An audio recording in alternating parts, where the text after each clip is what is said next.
Hi, welcome back to Cymax FinTech's weekly market insight. Now this is part 4 where I do some analysis on a few charts to again just try and help you prepare for the week ahead.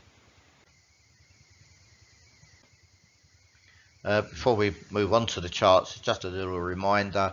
So in the right hand column are support and resistance levels in black. They're just off of trend lines that I've added. Brown numbers indicate a breakout level. You know, it might be a support level, but if it breaks through, I'm expecting it to have a considerable move in the opposite direction. Claret numbers, they're just where I've identified sort of horizontally support or resistance, you know, and that could be based even on 2 or 3 sort of tops or bottoms, so triple tops or triple bottoms, that such things. Okay, let's have a look. So stocks continued their relentless surge. Sort of Friday was sort of witching day as well. But you know, they've still put in their best performance since March. And on the Dow Daily, I've got resistance at 34,697 and I've got support at 33,960. Moving on to the 30-minute, I've got resistance at 34,741 with support at 34,595.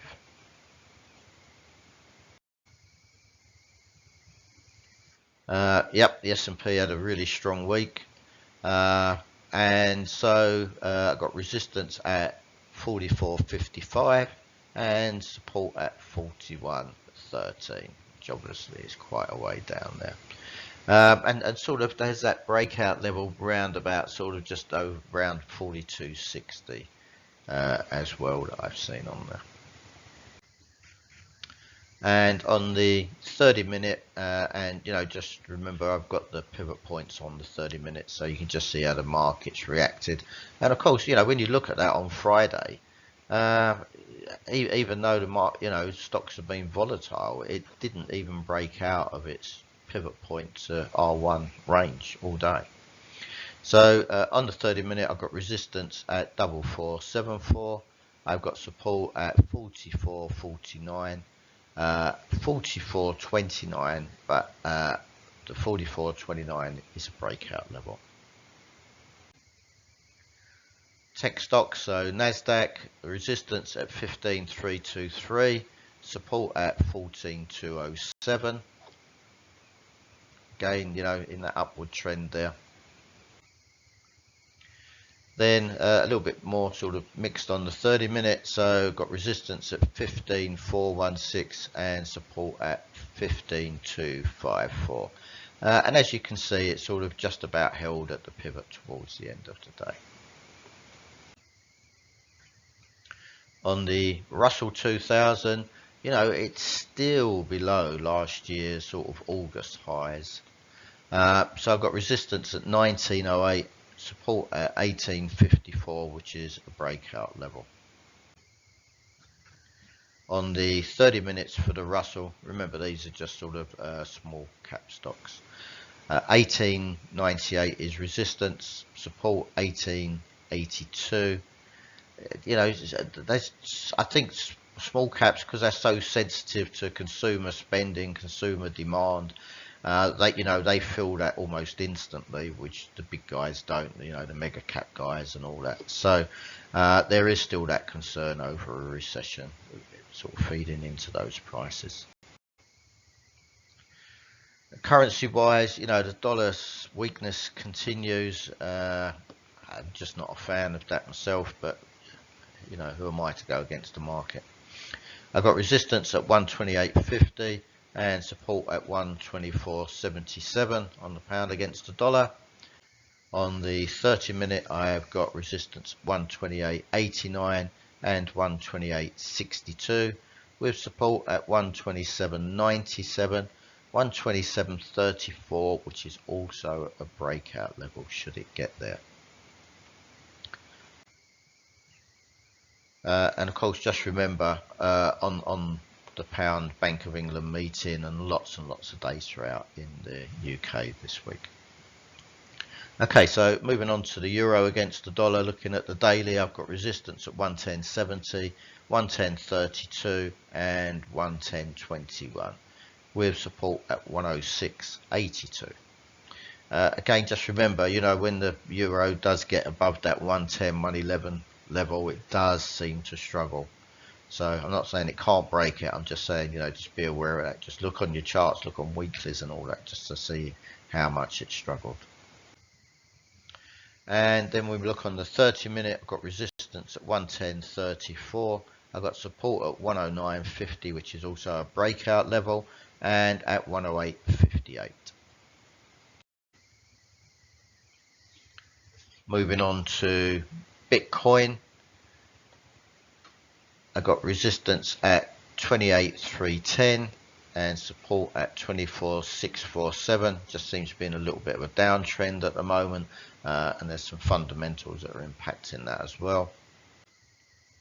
On the 30-minute, I've got resistance at 26,090, 25,773. I've got support at 25,150 and also 24,847.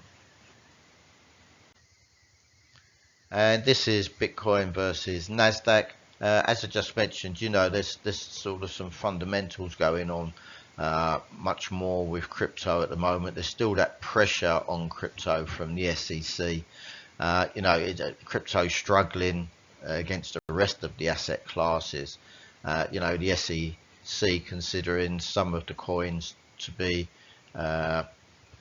investment grade, so securities, so therefore, you know, it comes under their jurisdiction, and of course they're prosecuting and putting severe pressure on a couple of the major exchanges, crypto exchanges there as well. Okay, so moving on to gold. To be honest, I really haven't touched gold that much for months.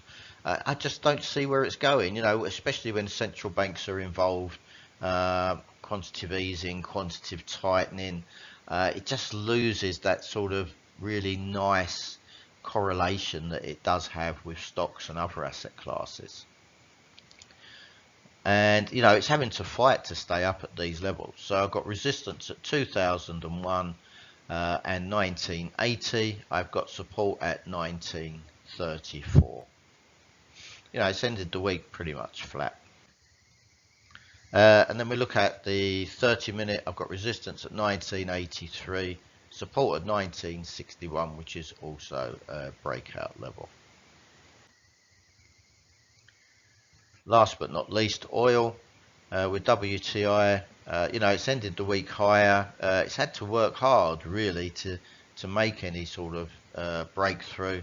And that includes even with the weakness of the dollar. So resistance 76.08, support 66.81. On the 30-minute,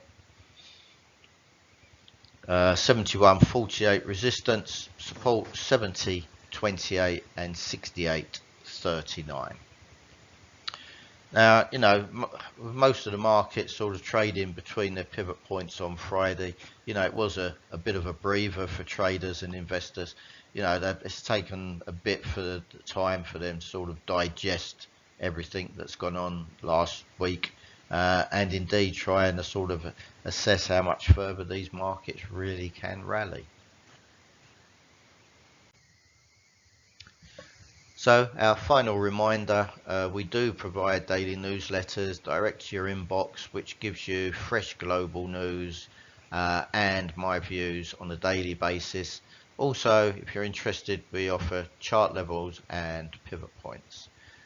If you're looking to get into trading, or you're looking to sort of really gain that in-depth of knowledge, or you just may be missing a particular area of you know, just a little bit of a gap in what you already know, then we've got one-day workshops to help you with that. We do 1 week courses. They do an intensive course to sort of take you from 0 to hero in a week, where you feel competent and confident by the end of that week. It's a great way to get those foundations on which to build your trading career. We also do another trading course, a 1 week one, which also includes a free challenge to gain a funded account. In 1 week, if you've got that in a trader, I will find it for you. Now, if you're really serious about becoming a trader, then our comprehensive accredited masterclass is the one for you. This is designed to provide you with all that knowledge, all that in-depth knowledge around all the asset classes, and of course provide you with the trading skills so that you can navigate any market in any conditions, and of course any asset class, which is a massive bonus when you can just switch between asset classes. Of course, just master your products one at a time. Okay, so trader mentoring, we help you get to that next level time and again.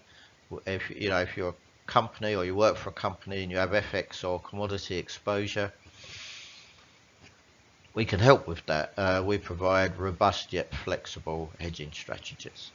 If you're in the looking for educational content, then we provide that to individuals, exchanges and brokers.